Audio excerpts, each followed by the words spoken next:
কারণে বলবো,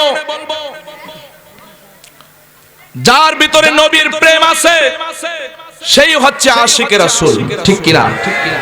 কারণ আমার রাসূল বলেন, আলা লা ঈমানা লিমাল্লা মুহাব্বাতালা, যার অন্তরে নবীজির মুহাব্বত নাই তার ঈমান নাই।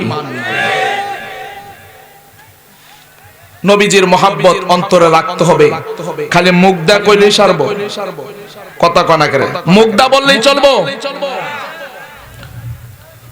নবীজিকে মানতে হইলে মনে প্রাণে বিশ্বাসে এবং কাজে কর্মে মানতে হবে, ঠিক না বেঠি?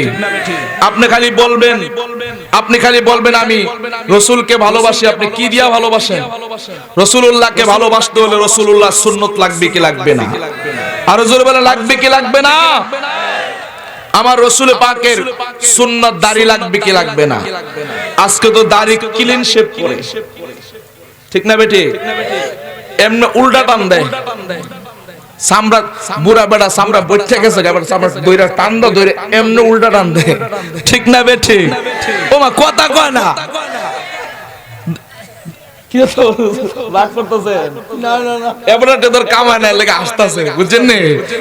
যে কামাইতেছে এর কাছে আবার খারাপ লাগবো, কিন্তু আমরার কথা হলো হক কথা বাফেরও ছাড়তাম না। এই কথা কর, ঠিক কি না?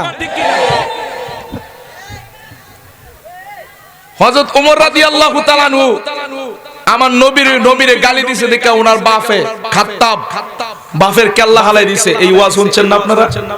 শুনছেন না?